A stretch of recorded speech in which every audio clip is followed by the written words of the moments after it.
So we are on the air, we are doing English file, page 52, right? Yes. The article is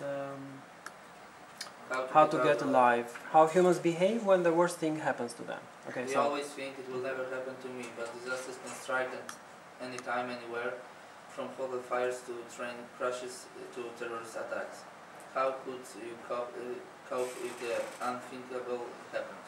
According to experts, people caught up in disasters tend to fall into three categories. About 10% to 50% remain calm and act quickly and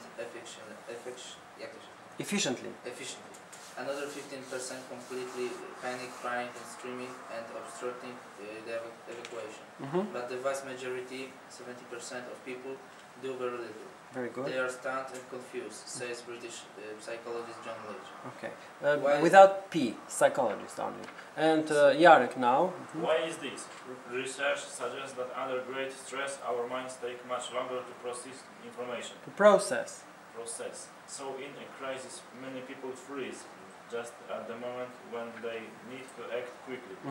It also seems that a person's personality is not a good guide to how they might react. A normally decisive person may not act at all quickly in a crisis and vice versa. Most people go their entire lives without a disaster, says Michael Lindell, a professor at Texas A&M University. So when something bad happens, they are so shocked, they just think, this can't possibly be happening to me, instead of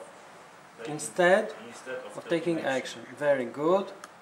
And when the plane when the plane hit the World Trade Center on 11th September 2001, Elia Zdeno was working on the 73rd floor.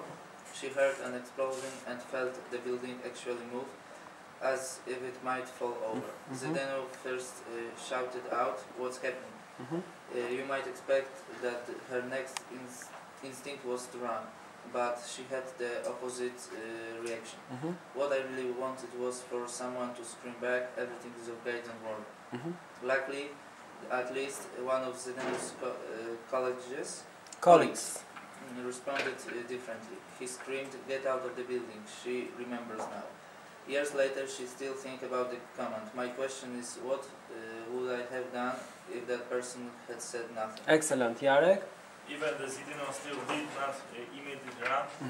First she reached for her bag and then she started walking in circles. I was looking for something to take with me. I remember I took my book. Then I kept looking around for other stuff to take. I felt as if I was in a trance. When she finally left, she went slowly. It's strange because the sound of the explosion and the way the building shook should have made me go faster, but Zdeno made it to safety. Experts have estimated that at least another 130 people would have got out of the World Trade Center alive if they had tried to leave the building sooner. Excellent.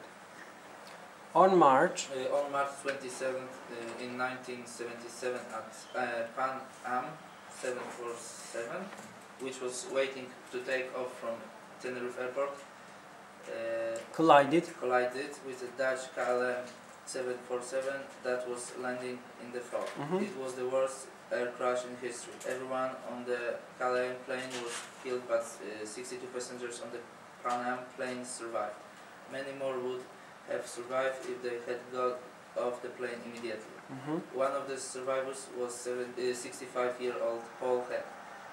He let his wife fly towards the exit and they got out just before the plane caught fire, just 60 seconds after the collision. Why Paul Heck and not others? In the hours just before the crash, Paul did something highly unusual. While he was waiting for the plane to take off, he studied the 747's safety diagram. He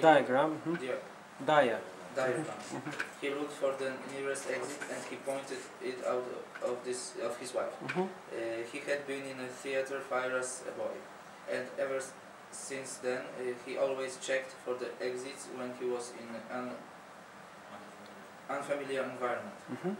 When the plane collided. Hack's brain had the data it needed.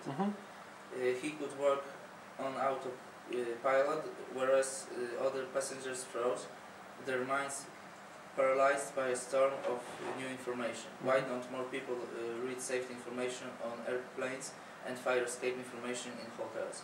The answer, according to research, is that people think it's not cool to do so. So next time you fly or stay in a hotel or find yourself in any new environment, forget about being cool and take a few seconds to find out where the nearest emergency exit is. It might just save your life. Thank you very much.